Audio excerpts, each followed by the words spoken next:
Several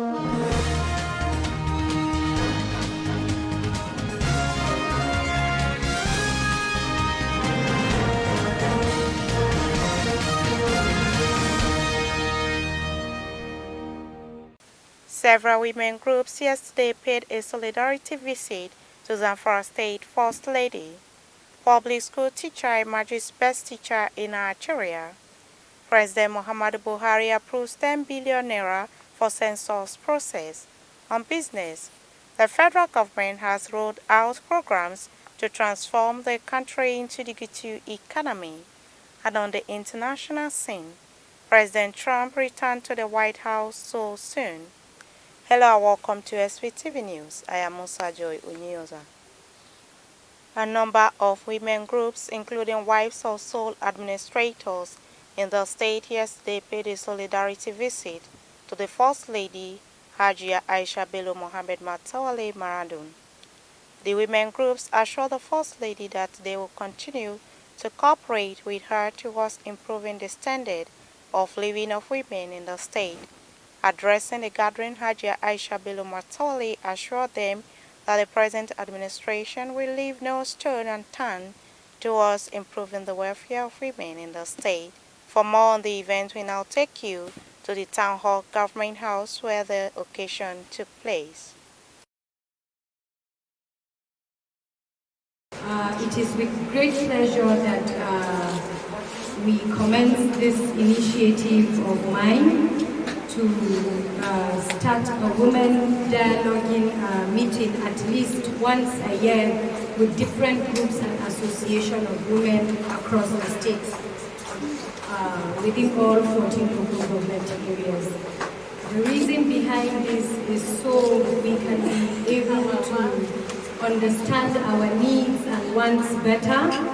As the mother, as the First Lady of the state, there is no way I can solve the issues that are concerning women without consulting them first. That is why I have decided to sit with different groups to understand where the problems are, what our problems are in the beginning, so as to be able to move forward with ease. Top entertainers Olamide Whiskey, Davido, Unjustly, and Fars have called on the federal government to put an end to the incessant brutalities by operatives of the Special Anti-Robbery Squad, SARS. The NSAS generated angry reactions from many Nigerians over the alleged killings and brutality of citizens by the operatives. Pop star Oyedeji Balogun, popularly known as Wizkid, called on President Muhammadu Buhari to protect Nigerians. Responding to a tweet by Buhari wishing American President Donald Trump fast recovery from coronavirus, Wizkid urged the president to focus more on issues affecting the country and its youth rather than matters that concern America. While calling on every Nigerian to demand good governance, Olamide said it is pointless to point fingers at who is not joining the protest. Sokoto State Magistrate Court on Monday remanded one Aminu Hayatu Tafida, otherwise known as Jafar, son of the Special Advisor to Governor Tambuwal, for allegedly raping a minor. For others, Omar Abubakar, Masoud Abubakar Gidado, Halil Shehu Kanjiwa, and Hafiz Jafar, who were allegedly complicit in the circulation of a sex video of the rape, were granted bail. The son of the Special Advisor, Aminu Hayatu Tafida, pleaded not guilty to the charge. Magistrate Shaibu Ahmed remanded Tafida in Sokoto Correctional Center to enable the police complete their investigation and seek legal advice from the Ministry of Justice. The court adjourned the matter till October 19 for mention. The Minister of Education, Adamu, presenting certificate and a car key to the best teacher in Nigeria in the year 2020, A. Henry Olaoluwa from Ekiti State. Henry Olaoluwa has emerged the best public secondary school teacher in Nigeria in the 2020 President's Teacher and Schools Excellence Award. For more on the story, over now to our correspondent Peter Phillips. President Muhammadu Buhari, represented by Education Minister Adamu, presented the awards to the award winners and other teachers at the event to mark the 2020 World Teachers' Day held at the Eagle Square, Abuja. Olaolu, who teaches at Amoye Grammar School, Ikere Ekiti, Ekiti State, was rewarded with a brand new car. Aliyu Al-Hassan from IPDI, Mina, and St. Joseph CRS School, Iboko, Effort, Uyo, emerged first and second runner-up, respectively, in the 2020 Public School Teachers Award. Similarly, Stephanus Caroline, a teacher from Ekwa, L. Crawford, Kaltungo, Gombe State, emerged the best private junior school teacher. Both Olaolu and Caroline were presented with brand new cars in addition to award certificates. Peter Phillips reporting for SVTV News.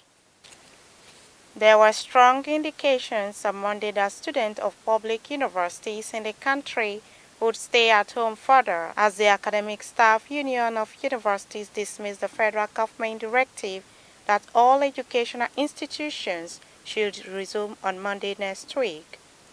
The national president of ASU, Professor Biodu Ogunyemi, in a telephone interview said the federal government was not sincere about negotiations with the union, adding that lecturers would not resume on an empty stomach. Professor Ogunyemi specifically took a swipe at the Accountant General of the Federation, Mr. Ahmed Idris, for violating a directive of the President, Major General MUHAMMADU Buhari, retired, that lecturer salaries should be paid.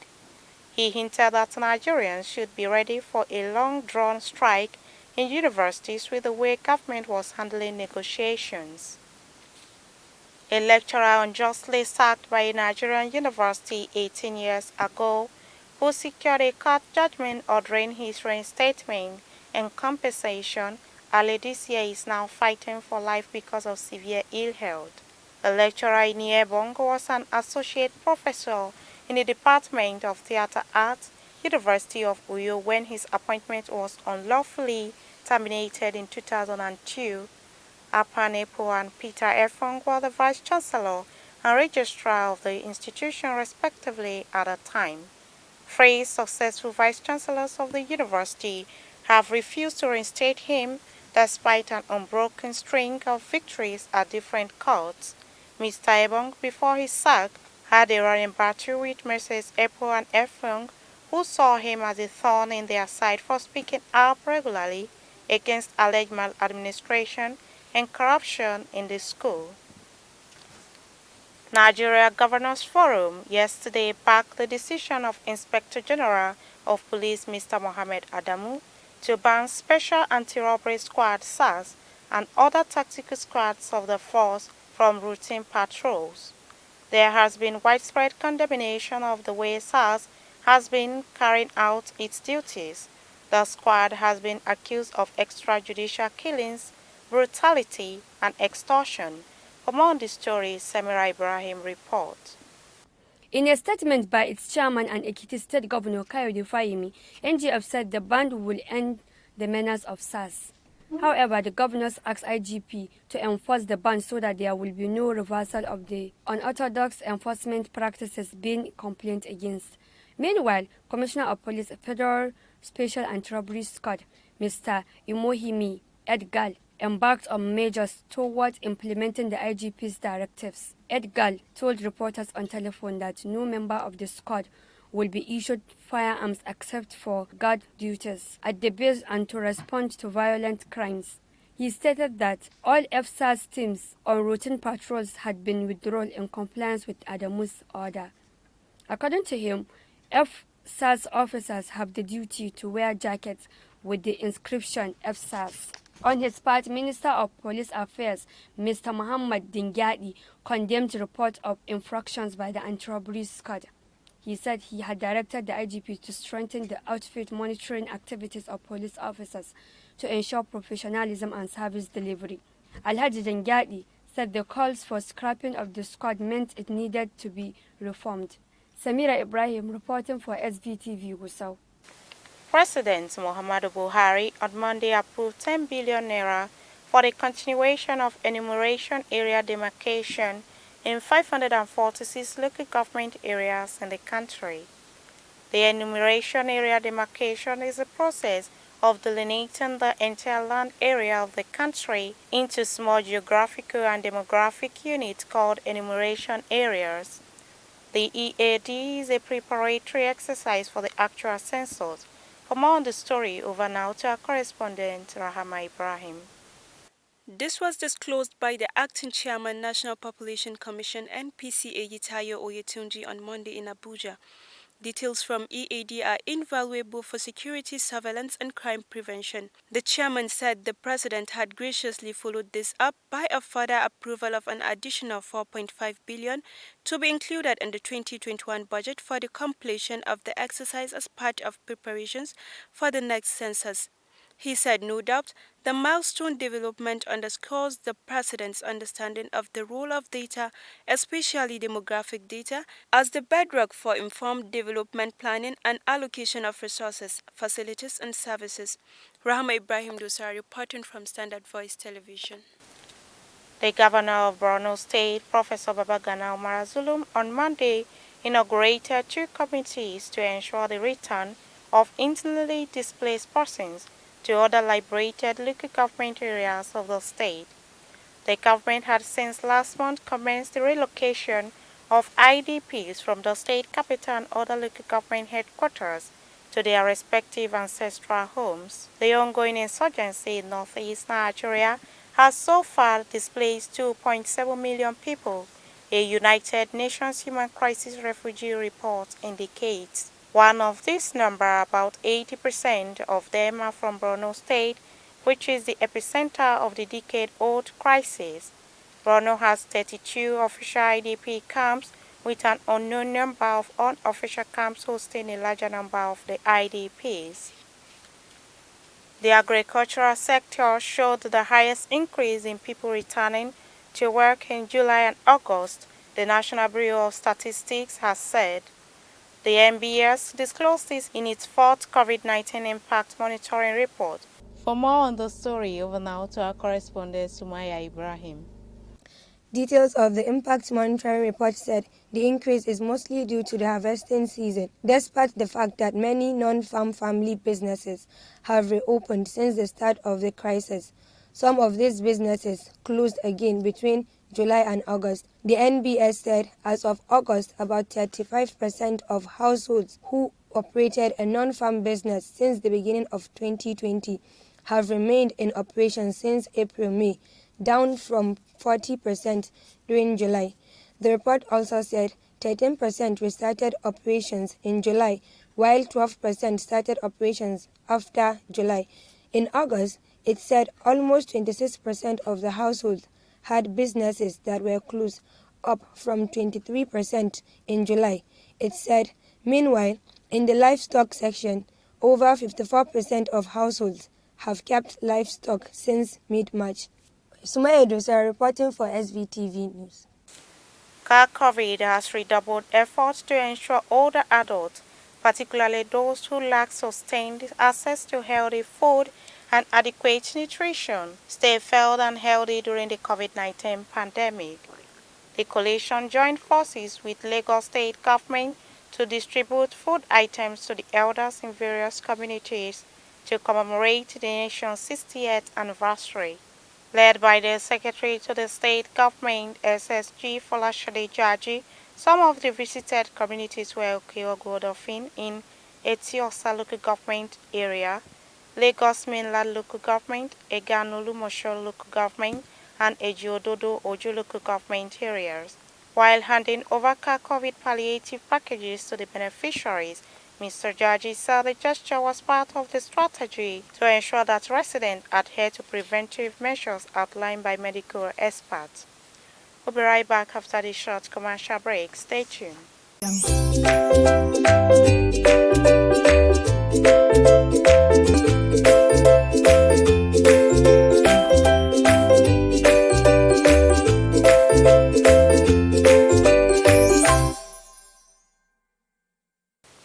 Welcome back. Let me quickly take you to our business desk for the business update.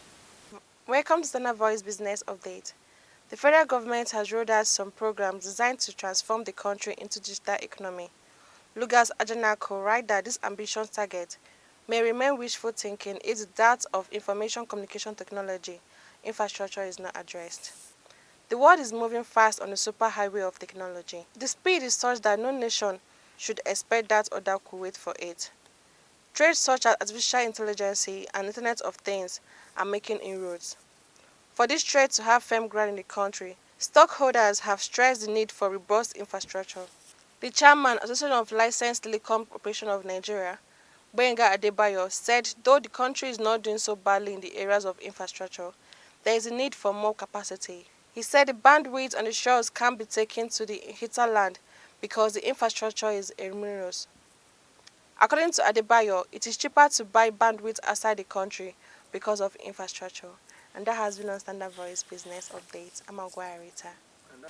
And on the international scene, President Donald Trump returned to the White House on Monday from the Walter Reed National Military Medical Center, where he has been receiving treatment for the coronavirus for 3 days, his doctors have said. He's back since Cologne, the president's physician, told reporters at a press conference outside the hospital on Monday afternoon, the New York Times reported. The Times reported how the 74-year-old, who is vying for re-election, and his wife Melania Trump contracted coronavirus. Mr. Trump broke the news through his verified Twitter handle in the early hours of Friday. The U.S., which is one of the hardest hit nations since the COVID-19 pandemic first emerged in Wuhan, China, has so far lost over 210,000 persons to the contagion. That has been the news from Standard Voice Television. To end the news, a quick look at the major headlines. Several women groups yesterday paid a solidarity visit to ZAMFARA State First Lady. Public school teacher emerges best teacher in Nigeria. President MUHAMMADU BUHARI approves 10 billion naira for census process. On business, the federal government has rolled out programs to transform the country into the digital economy. And on the international scene, President Trump returned to the White House so soon. That's the news on behalf of the production crew and Head of News and Current Affairs Department, Alhaji Ibrahim Garba. I still remain Musa Joy Unyola. Thanks for watching and stay tuned.